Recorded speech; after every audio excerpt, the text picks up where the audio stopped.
Have you ever had what you might call a spiritual experience? And do you remember your first one? Because I have a question for you to ponder about.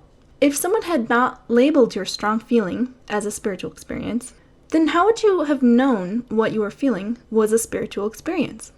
Think about a young child on Christmas morning. Imagine he's just sitting back, watching all the action, and begins feeling such a powerful emotion that it brings him to tears. Maybe he's just so happy to have his family all together in one room.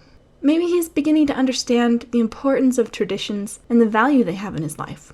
Or maybe he's just begun to realize what Christmas is really all about. But before he can formulate any idea about what this strong emotion might mean, his parent notices his mood and says, "Son, I can tell you're feeling a powerful emotion right now. That feeling you're having right now is a spiritual witness that Santa Claus is real. Always remember this feeling, because there will come a time when others don't believe anymore. And you'll always be able to fall back on this special moment and remember that you cannot deny that you know Santa Claus is real." His parent speaks with such a love and a reverence that the experience is cemented into the child's brain, preparing him for a time of doubt that will surely come. Now, that any parent would do this to a child sounds absurd. Besides perpetuating a lie about Santa Claus being real to later confuse the child in life, the most detrimental part of this story is that it completely removed the opportunity for the child to discover any real meaning about what his emotion actually was. The deeper levels of love and connection he could have experienced were replaced with a story, defined, labeled, and explained by an authority figure that squelched any thoughts the child may have had on the subject. The child never got to recognize that his emotions were actually ones of love and connection with his family and connection with all humankind, because his emotions were explained to him as proof that something false was true. If this had happened in real life, people would be outraged at the emotional manipulation of that parent. But sadly, this happens every single day in religious households and churches across the world. It's the protocol of most religions that when you experience a feeling, they define it for you as evidence of the truthfulness of their church, no matter which church that might be. In fact, they encourage you to get your own spiritual witness that their church is true. Why? Because that way you don't feel like you're just taking your parents' or your leader's word for it. You can have your own personal revelation confirming that their teachings are correct by asking God Himself in prayer. Now, you might be thinking, how would that possibly work? If there are so many different religious groups with contradicting doctrines, God couldn't possibly confirm all of them to be true. And besides, how would you know if your answer was coming from God or from your own brain, or in the worst case scenario, from the devil, right? Well, the answer is surprisingly easy. The leaders of these groups just teach you the unique doctrines of their religion. Then when you go in prayer to ask God if that particular church's doctrines are true, your leaders will explain that if your personal confirmation matches up to their group's position, then your answer was of God.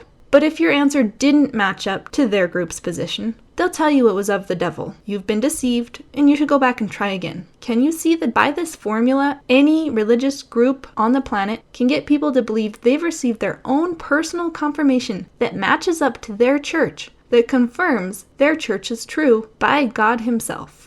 Notice the way this cult leader instructed his followers to use this formula. I hope for your sake that you at least ponder this, that you go into the privacy of your closet. Don't ask your neighbors, your friends, what they think of this. You go see if you can connect with the purest, highest source that you might consider God, and say, what about this? Is this for real? Is this for me? The video you just watched was created by Marshall Applewhite, leader of a Christian cult who convinced 39 people to commit a mass suicide in order to be saved from the destruction of the world.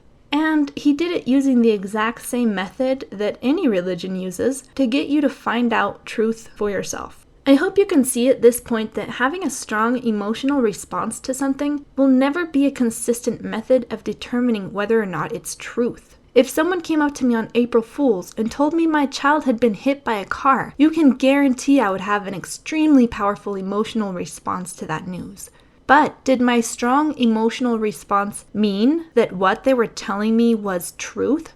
Unfortunately, No, we have no idea when we are being fooled, especially when we're having strong emotional responses. Of course, our emotions still have meaning. I think it's important to find out what your emotions are trying to tell you. And the only way to do that is to forget everything you've been told about what your emotions mean by someone else. And remember that people are fooled by their own emotions every day, especially when we allow someone else to label that emotion for us and call it truth. My name is Bethany, and I'm on a mission to debunk damaging beliefs, stop human manipulation, and give the power back to you. Stay tuned for my next video about how social influence can force us to comply with things even when we know they're wrong.